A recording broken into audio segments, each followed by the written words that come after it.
E aí, gente boa, tudo bom com vocês?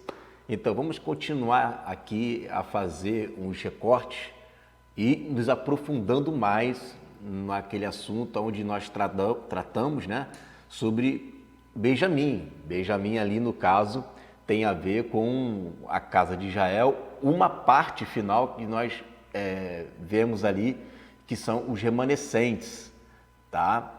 E é como eu falei com o pastor Pedro, um assunto puxa o outro.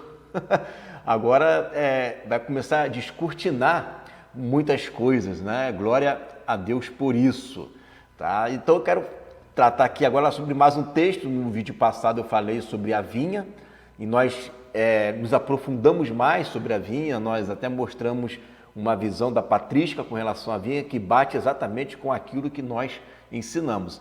Agora eu quero tratar um outro texto que está lá em Atos. Deixa eu compartilhar aqui com vocês. Esse texto está lá em Atos, no capítulo 26, do versículo 13 em diante. Vamos aprender uma coisa muito importante aqui, veja isso. Ó. Ao meio-dia, ó rei, vi no caminho uma luz do céu, que excedia o esplendor do sol, cuja claridade me envolveu a mim e aos que iam comigo. E caindo nós todos por terra, ouvi uma voz que falava em língua hebraica, dizia: Saulo, Saulo, por que me persegues? Dura coisa te é recalcitrar contra os aguilhões. E disse eu: quem és, Senhor? E ele respondeu: eu sou Jesus a quem tu persegues. Mas levanta-te e põe-te sobre teus pés, porque te apareci. Aqui eu quero frisar, né, a ministração, né? Porque te apareci por isto, para te pôr ministro e testemunha. Olha que interessante isso, hein? Ministro e testemunha, tanto das coisas que tem visto, como daquelas pelas quais te aparecerei ainda. Olha que legal. Então, veja bem, nós sabemos que os judeus, você pode atestar isso desde lá do Egito, né? Deus chama sempre esse povo de coração de dura cerviz, tá? Então, você vai ver que o profeta, por exemplo, o profeta Isaías, vai repreender o povo dizendo assim: olha, o boi conhece, né, o seu dono, mas vocês não me conhecem, vocês acham que me conhecem, mas vocês não me conhecem, tá? Então, esse conhecer que Deus estava falando ali, né, era um conhecer de intimidade. Eles, sim, têm um conhecimento do Pai, mas eles não têm um conhecimento do Filho, né? O Filho, eles não têm esse conhecimento, essa intimidade com o Filho, eles precisam ter.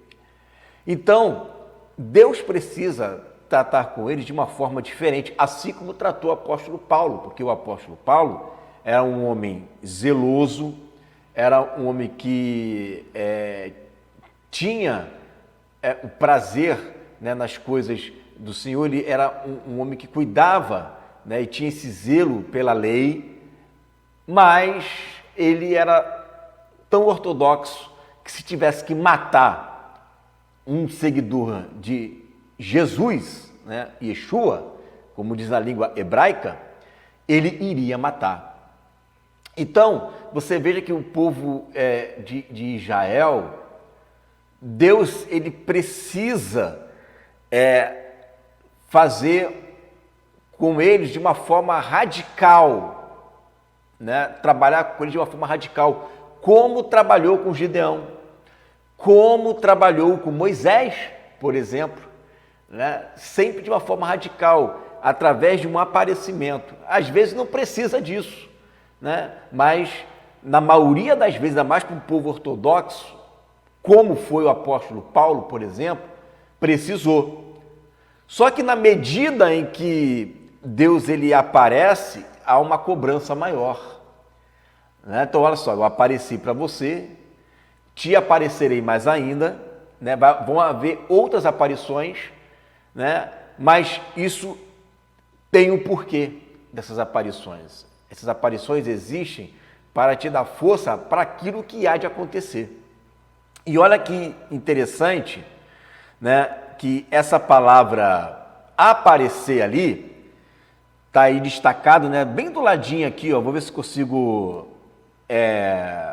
sublinhar aqui para você, sublinhar aqui, ó, tá vendo aqui, ó, aparecerei ainda, ó, é optanomai no grego.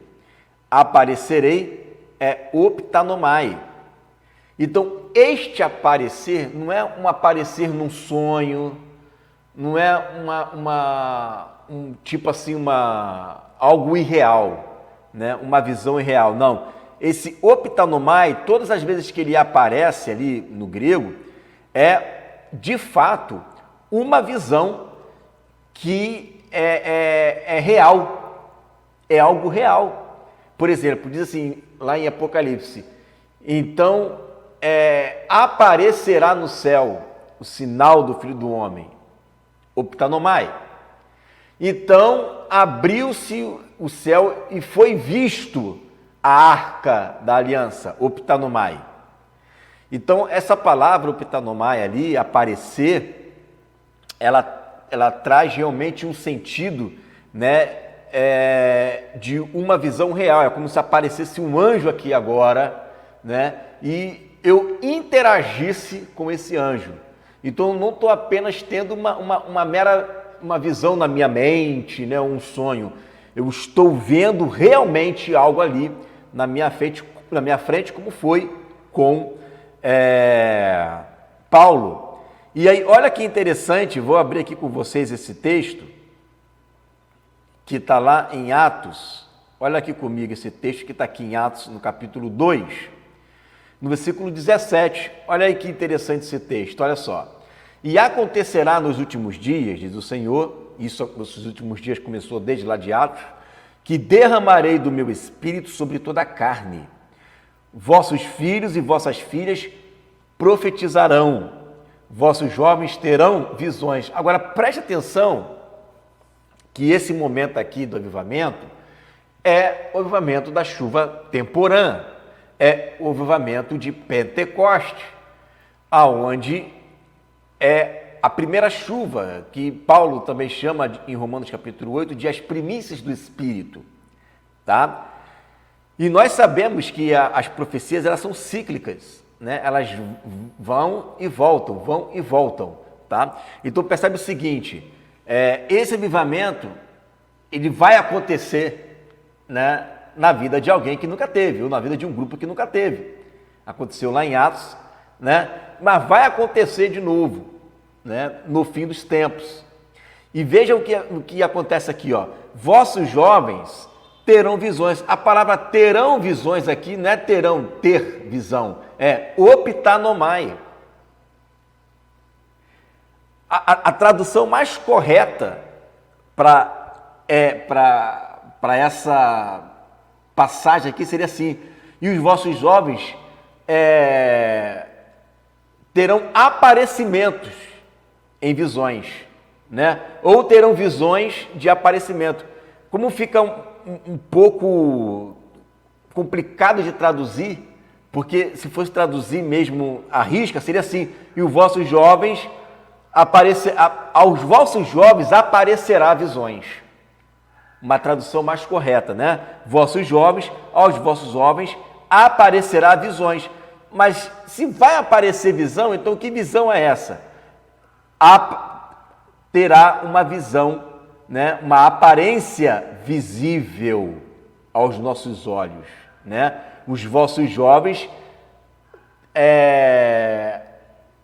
haverá, né? Por isso eles colocam a palavra terão, né? Porque fica difícil de traduzir sem essa conjunção. Então, é como se ele dissesse: os vossos jovens aparecerá visões, tá? Aparecerá visões. Uma visão literal, uma aparência real. E aí sim, aqui são sonhos, né? E os vossos velhos terão sonhos. Isso aqui, gente, é a chuva temporã. Depois que se conclui para todos, principalmente ali para os judeus que eu estou falando, né? Que terá aparições, terão esses optanomais ali para eles. Aí começa a segunda leva agora de avivamento, que é a chuva serôdia. Veja bem, até sobre os meus servos e as minhas servas, derramarei do meu espírito naqueles dias e profetizarão. Então, há o derramar, primeiro, né, aonde é para toda a carne, ou seja, toda a carne, né, é para todos aqueles que recebem Jesus como Salvador. Deus dá dom de profecia, né, vão haver as aparições, né, como eu disse, né, velhos terão sonhos, mas vai haver uma segunda leva, que aí já é a chuva serôdia. Na chuva serôdia, não é mais sobre toda a carne, agora é sobre servos e servas. E esses servos e servas profetizam, ou seja, isso tem a ver com a chuva serôdia que amadurecerá a igreja dentro da última semana de Daniel. E aí começa a ter os prodígios no céu, sinais embaixo na terra, né? Sangue, fogo e vapor de fumaça. Tudo isso acontece, né, durante esse período. Sinais, aí sangue, fogo, vapor de fumaça. Vapor de fumaça você pode linkar com as trombetas que estão tocando. E aí, então, o sol se converterá em trevas, que aí já é o dia do Senhor. Tá? Mas o interessante aqui é que antes da chuva serôdia, tem as aparições, que é da chuva temporã. Essa chuva temporã, né, vai preparar o caminho para a chuva serôdia. E na chuva serôdia, tanto judeus quanto gentios já estarão participando deste avivamento. Então, o que acontece, a gente vê pelas experiências na vida do apóstolo Paulo, é que sim, o Senhor Jesus, ele aparecerá, né? Ele aparecerá. Ah, mas já aparece em sonho para islâmico, tudo bem, né? Mas eu acredito que até mesmo para que nós possamos suportar as aflições que vão acontecer, né, a igreja e também os judeus vão precisar desse upgrade espiritual aí.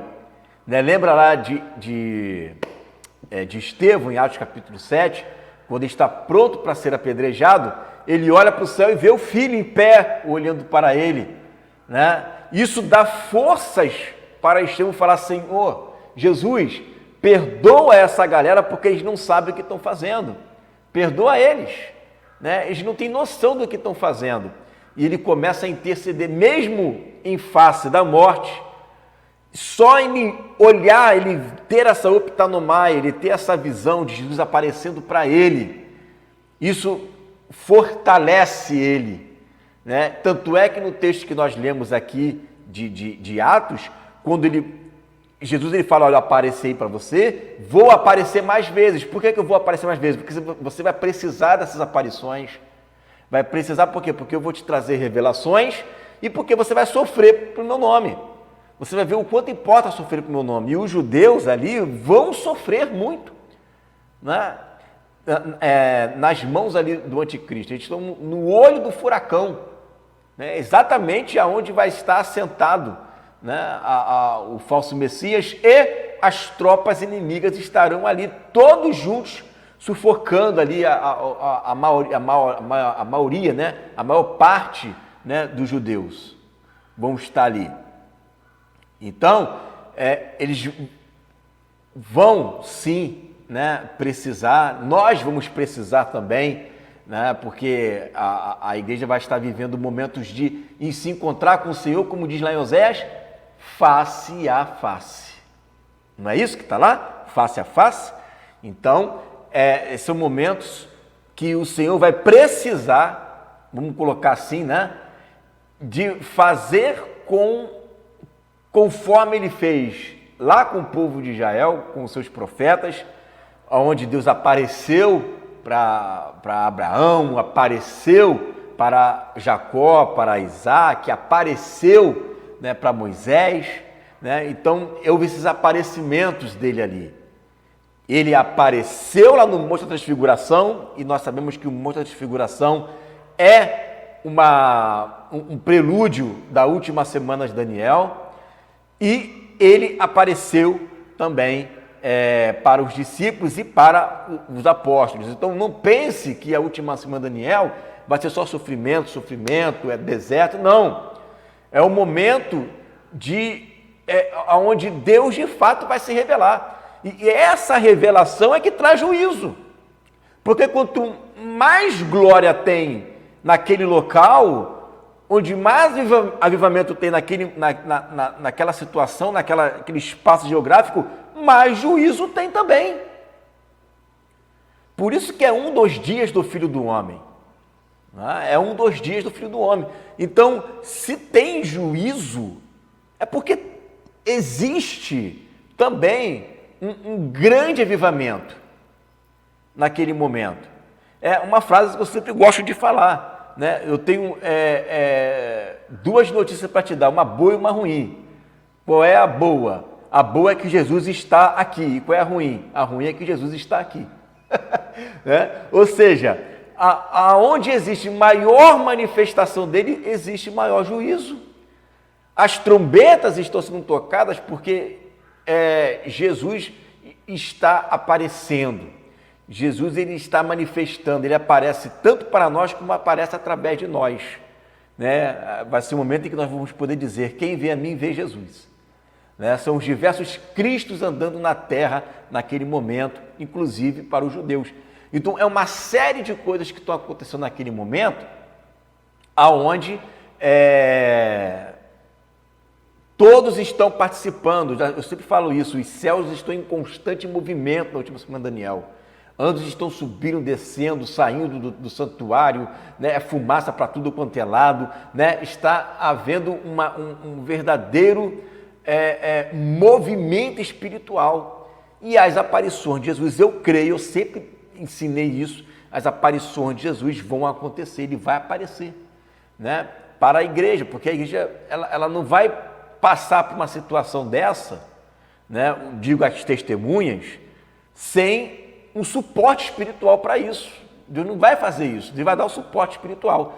E no tocante à igreja no deserto, ele vai se apresentar face a face, né? Vai ter esse tete a tete com ele, né? Então olha que interessante, né? Como que se desdobra essa questão, né? Dessas aparições de Jesus na última semana de Daniel. Né? E também um pouco antes, porque os judeus vão se converter, muitos deles assim como também, né, o apóstolo Paulo se converteu. Né? Então, vão ser dias, né, em que o Senhor ele realmente se fará presente, por isso que fala, né, um dos dias do Filho do Homem. Né? São dias em que o Senhor ele vai sacudir a terra. Né? Ele vai sacudir a terra e é o que está lá em Hebreus, né? Ele vai abalar não somente a terra, mas vai abalar também os céus. Né? Então vamos nos preparar, o que Deus está nos entregando é muito grande, né? São revelações, são palavras de conforto, de consolo para nós, porque geralmente quando a gente entra nesse assunto, gera pânico e medo. Mas para nós que conhecemos o nosso Senhor, é como diz o apóstolo Pedro, né? Ele não chama do grande e terrível dia do Senhor, ele chama do grande e glorioso dia do Senhor. Porque para o ímpio é um grande e terrível dia, mas para nós é um glorioso dia, porque a nossa redenção está próxima. Amém? Fique aí com essa palavra em nome de Jesus.